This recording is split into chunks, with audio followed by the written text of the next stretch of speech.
So Damien, thank you for joining us on the show this evening. Pleasure, Mitch. How long have you known about female masturbation for? Well, I'm 30 now. About 6 or 7 years. Actually, when did I make the film? 2005? Yeah, shortly before I started work on the film.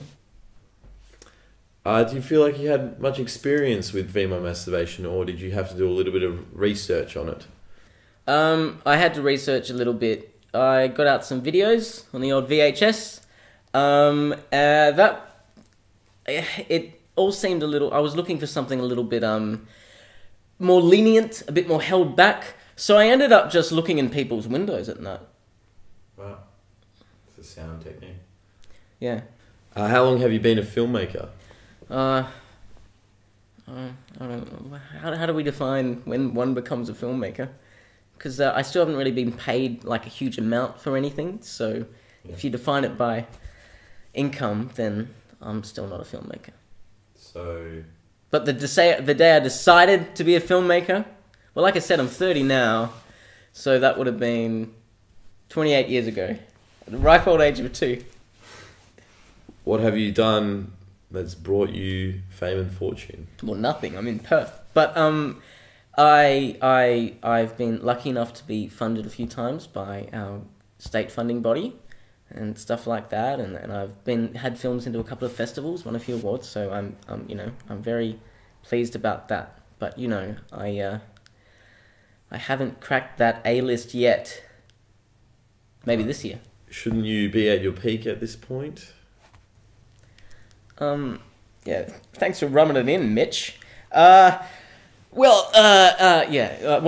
Technically, actually, I've reached my peak about 3 years ago, and now I'm just continuing that downward slide, which will pretty much last the rest of this decade. So perhaps maybe you're in the wrong field. Like when you were a kid, what else did you want to be? Well, like I said, I decided when I was 2.5. But I did entertain other career choices, vocations. But they all kind of involved eventually seeing me, I guess, go to prison or something. So filmmaking was the only way I could really get out, I think, that kind of creativity, where you get to be part of a group, you get to work with a group, you get to bring imaginary situations to life, you get to cuddle together and change it without the need for a homicidal rampage. Wow. Also hear that you're a lecturer. I do a little bit of that because we've all got to earn a crust, Mitch. Yeah. Mitchell. I just want to know, how do you deal with so many student films? Because let's be honest, they are shit. We all got to start somewhere. And it is true that some students may not put as much effort into their work as some other students. I'm being really diplomatic here, because I like getting wages. But if film is a language, then maybe some people are just kind of learning that language, and it's interesting to see sometimes how they mangle it.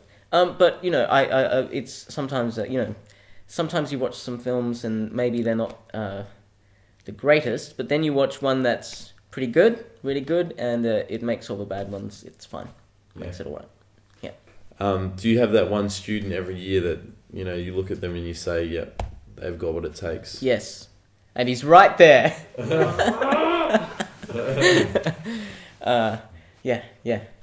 No, a couple of students. Yeah, absolutely. And I do the screenwriting as well. And there's a lot of great writers coming through there. So yeah. There's hope. Do you feed from their enthusiasm? I steal their ideas mainly. No. I'm just kidding. No, absolutely. And hopefully they feed from mine a bit because it's great stuff, filmmaking and screenwriting and all that, and I think it's fantastic. So I just like to share that. But yeah, certainly when they're kind of really into it, I like to do whatever I can to help. Yeah. Do you ever feel like your students are being too artsy? Do you ever just want to tell them, stop? I know what you mean. Look, it's like every emotional thing. We have to work through it. Yeah. And then once we work through it, because I have made some artsy, as you put it, shit in my life. Yeah. Mainly when I was a student. I'm glad I kind of worked through it.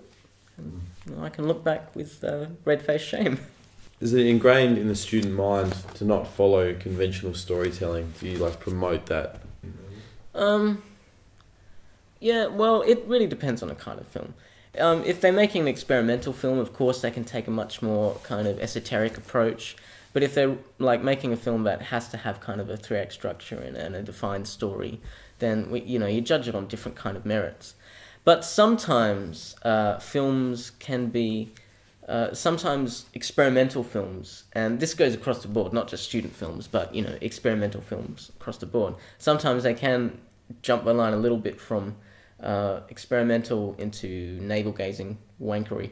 That's just my opinion, but I think the best experimental films are the most fascinating and don't really bring too much of the author in. But that's just my opinion. Some experimental films are very reflexive, and I'm sorry that was really boring.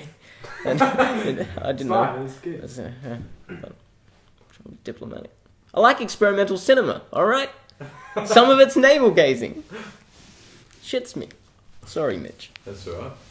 In Constanze and the Virgin, tell us about the narrator. His voice is, deep, silky, booming. Yeah, that was a guy called Lockie. He was a Whopper grad from that year, and he had a fantastic voice. And he's since become part of, I think, a barbershop quartet kind of group in... No, that's horrible. It's like an Il Divo kind of thing in London, using that fantastic voice. But yeah, I just think his voice is great. So I spent like a couple of days writing the words, so his voice, it'll do his voice justice, kind of. And then I spent one night doing the animation in the edit suite as well, in Building 3. Yeah. He did it all there. What goes into making an animation? A lot of time, effort, and all of that, none of which went into this animation. So, it would be a long stretch to actually call this an animation, and a bit of an insult to animators, much like, a lot of the animation on TV these days. Sorry, got a bit grumpy there. Like I was writing into back chat. But yeah, it was really, in retrospect, I would have loved to have spent more time in the animation and less time in the rhyme, but, it was the heady days of 2004, Mitch. Wow. We were all crazy back then. Heavy time. It was. Whoa. Have you made an animation since? Sort of. I made a film for the Screen West Link initiative in 2008 called Deep End, and that was a mix of live action and animation. I didn't do the animation. A very talented man in Melbourne called Josh Weeks did it. And and that was great. I would love to have animation in film again. And I've also had some computer animation and compositing in films. And last year I made a film where we kind of got space to animate. That was really fun. Yeah, I kind of love that. I love it when people like really go to nuts on the film frame. There's a time and place for realism, but part of the fun of film, I think, is also going nuts with what's in the frame.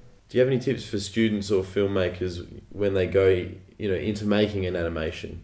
Yes. Well, I'm not really an animator, so I can only just say from like a general filmmaker perspective, and that is, watch animated films, and of course, study the great history of film animation, which has so many different facets all around the world. From, of course, what we know of like America and Disney to what was happening in like Russia, when they couldn't get imports behind the Iron Curtain. Fascinating stuff. So I say just school yourself in that and keep watching movies.